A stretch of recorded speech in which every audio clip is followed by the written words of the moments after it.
So today I'm going to explain again a short form and a clear way of leverage. So what do you mean and leverage? Leverage, it's an instrument to measure risk. The higher the leverage, the higher the risk. The lower the leverage, the lower the risk. So here what do you mean by a risk again? So risk again here means what? Business risk. So again business risk involved two types, operating risk and the financial risk. So in generally whenever you say, if I ask you if you are doing a business, there is a risk or not, what could be your answer? Definitely yes, it could be a risk. Without a risk you're not going to run the business, and without a risk there is no business exit. Due to the other internal and external factors, risk is definitely involved in any business. Now where there is a risk, there is a leverage. So again this business risk divided into two, operating risk and the financial risk. Now what do you mean by operating risk? The business we are doing in the operational side can be in the production of goods and services, or can be an operating fixed cost. Again operating fixed cost means what? Example, rent of an office, salary for the employees, or missionaries, purchase of the missionary. So that comes under the fixed operating cost. Means though you earn profits in the business, though you don't earn profits in the business, you have to pay rent of your office, you have to pay salaries for the employees, right? So that is fixed in nature. So that expenditure will not affect the business risk.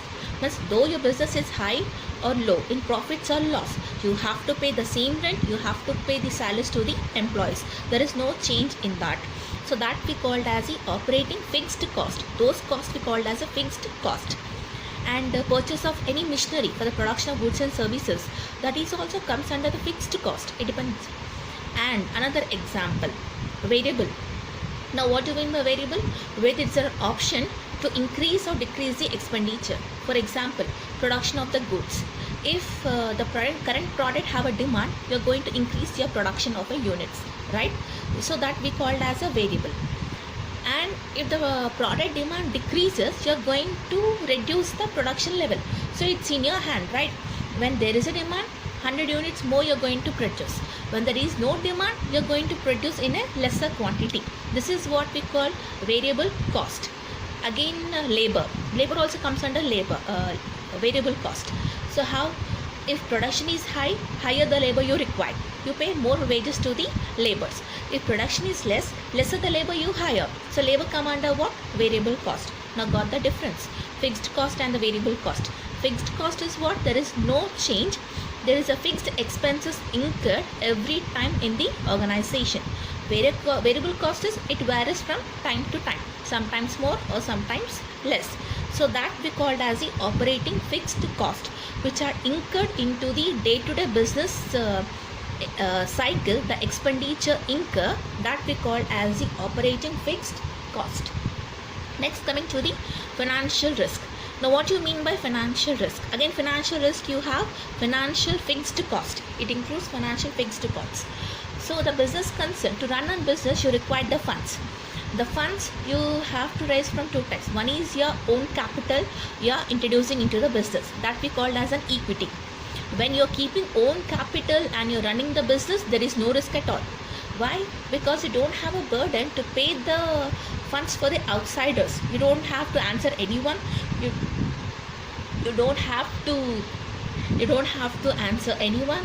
And if there is a loss in the business also, you don't need to worry, because complete capital is your contribute. For example, you're also involving the outsiders fund, like debt. You're issuing debt also. You're borrowing loans from the financial institutions, you're borrowing loans from an investor. Then the risk is involved. Why? You're answerable to the investor, right? So then that we called as a financial risk. The risk involved where you are answerable to the outside people, where you have to pay the debts, loans to the outside people. That risk we call as a financial risk, right? So that includes what? Interest. So whenever you're raising a debts bonds, you pay interest on that. So you have a risk to pay that amount back. If you are in the profits, you're going to pay on time. If you're in the losses, still you have to pay your debts, right? So you have a risk of what? To make the payment of interest as well as the principal amount to the investors. Next, coming to the preference dividend also. So as your own capital we call as a equity. The capital you're borrowing from the outsiders we called as a preference shareholders. For them, what you will give? A preference dividend you are going to issue, a fixed dividend you are going to issue. That also you are going to pay to them, right? Then only the shareholders will be there in your company. Even that a burden on you to pay them, right? So that we call as a financial risk. So financial risk in generally whatever the financial transaction related to the business, that comes to the financial risk. Now if I ask anyone, what is your operating risk the level and what is your financial risk level, then how you're going to answer that? To measure that risk, we use the degree of financial risk and degree of operating risk. Means to measure how much risk the business have in operating risk or how much risk you have in financial risk, the measuring percentage we call as the degree of financial risk and degree of operating risk. Clear? Next, coming to the combined leverage. So combined leverage is a leverage which refers to high profits due to fixed cost.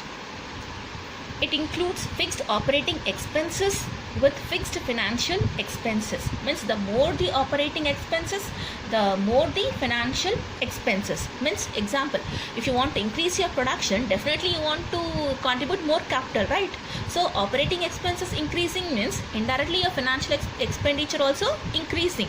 So that we call is what? Combined leverage, where operating expenses also increasing and financial expenses also increasing. That we call as the combined leverage. It indicates leverage benefits and risk which are in fixed quantity. Degree of combined leverage indicates benefits of risk involved in this particular leverage. Clear? Next, today we give a small introduction on the financial break-even point. So financial break-even point may be defined as that level of EBIT which is just equal to pay the total financial charges, that is interest and preference dividend.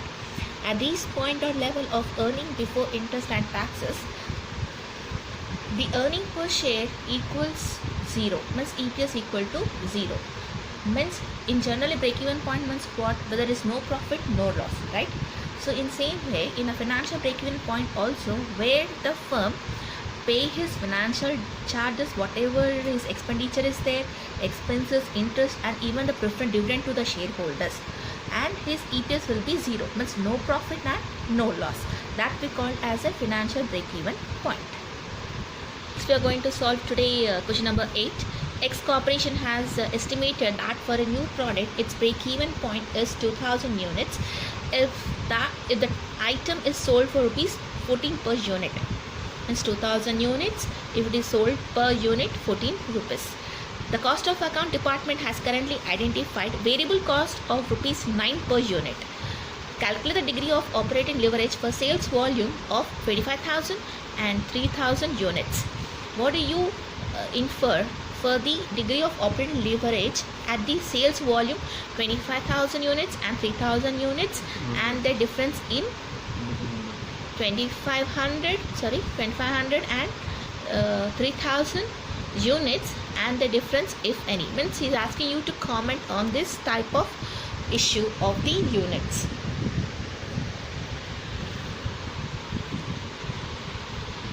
So coming to the solution, first we need to calculate the fixed cost because fixed cost is not mentioned in the question. Break-even point equal to fixed cost divided by contribution. Break-even point, or another formula we can use, break-even point fixed cost divided by sales minus variable cost.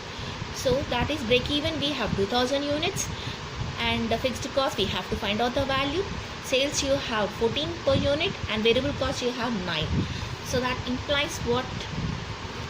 2000 equal to fixed cost divided by 5. 14 minus 9 equal to 5. Fixed cost equal to 2000 into 5 equal to 10,000. So your fixed cost value is 10,000 rupees.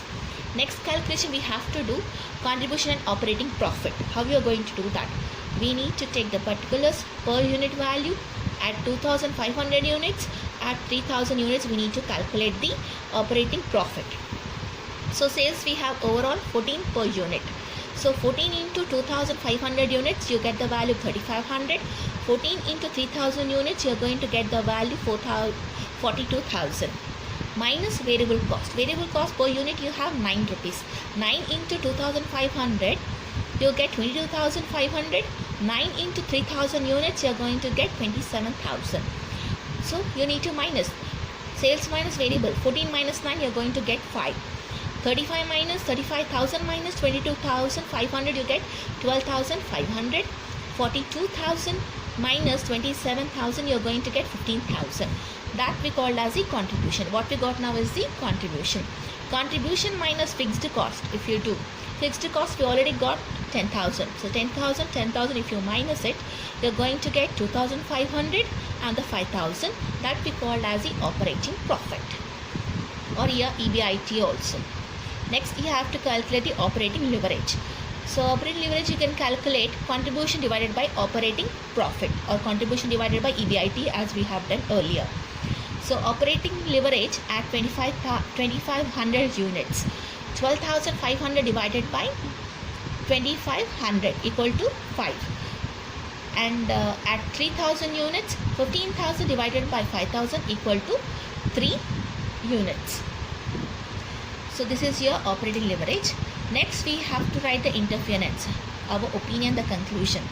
So the degree of operating leverage at sales volume of 2500 units is much higher than the degree of operating leverage at sales volume of 3000 units. Means in 2500 unit calculation we got 5. The operating leverage we got 5, and at 3000 units operating leverage we got the 3. So 5 is a more higher, means 25,000 units have the higher the operating leverage value. So at 2500 units the operating leverage is 5, which implies that for every increase in sales volume, the operating profit will increase by 5 times. So if you are increasing your sales volume, so definitely your operating profit will increase, your profit will increase, right?